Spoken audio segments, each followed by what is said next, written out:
Good afternoon. We have the difficult task of trying to wake everyone up after a long day of sessions and food. So we will try to do our best. I think some of you have already heard me in the previous panel, so I will spare you my own biography. I will chair this panel. This panel came out of study trips that we conducted at the Hebrew University of Jerusalem over 3 years as part of a transitional justice workshop.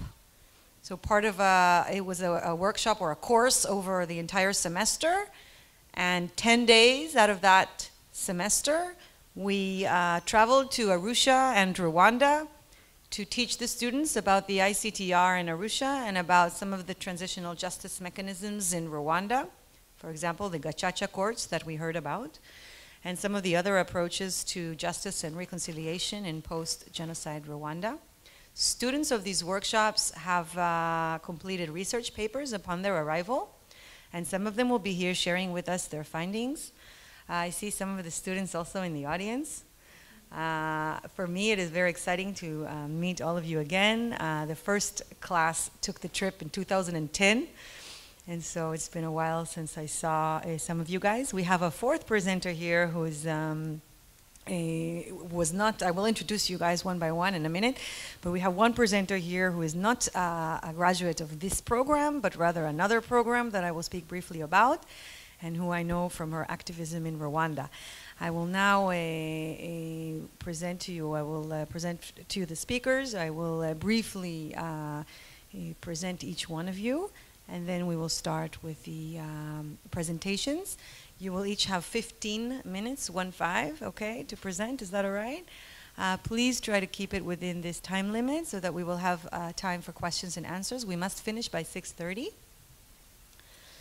And I will ask you to speak in the following order. First Aya, then Sana, then Igal, and then Noam at the end. There's kind of a thematic reason for this, if this is okay. So I will present you by this order. Aya Ben Amos, here to my left. She obtained her master's degree in conflict studies at the Hebrew University of Jerusalem, where she also completed a bachelor degree in psychology and philosophy. Her main area of academic interest is the intersection between gender and conflict. She now works for the Abraham Fund Initiatives, an NGO which promotes a shared society for Israel's Jewish and Palestinian citizens. And she is active in the Israeli civil society, especially in the feminist arena.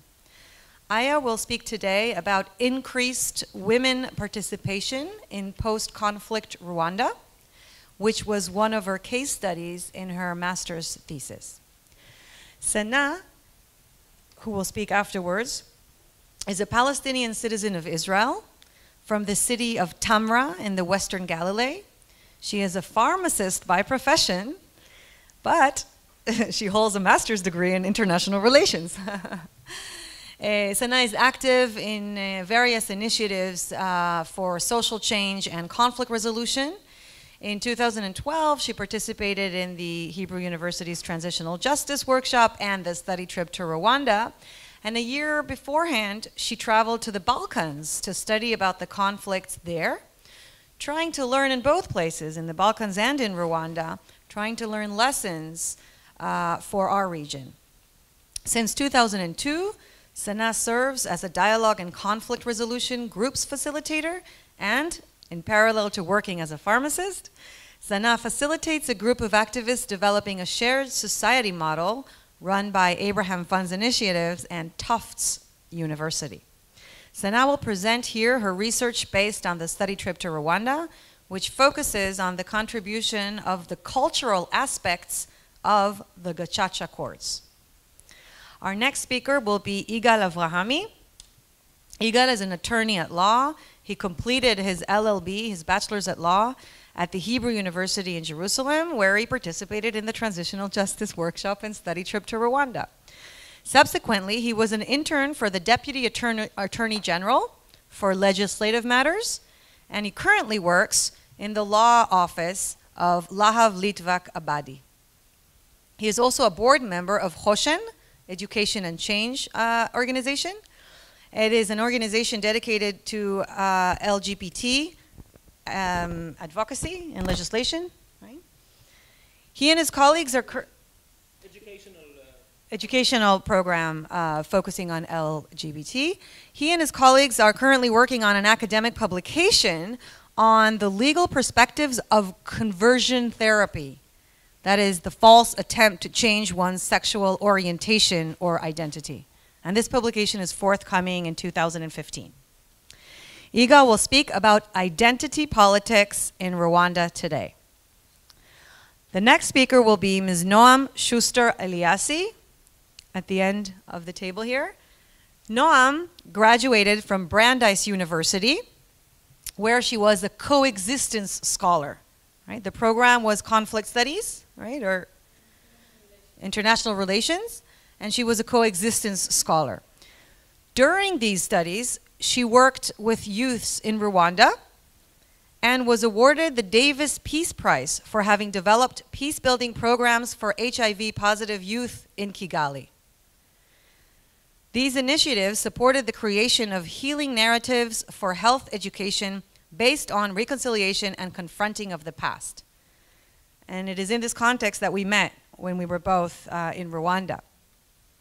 Noam, she grew up in a very special area in Israel, the only community where Palestinians and Jews live together in equality. That is Neve Shalom Wahat el Salam. She was educated in a binational, bilingual, and bicultural school and speaks fluent Arabic, which strengthens her Middle Eastern identity that is based on family roots in Iran.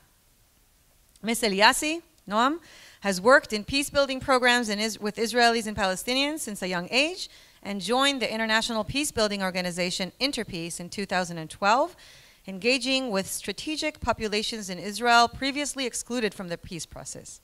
Here today, Noam will speak with us about her experiences in Rwanda.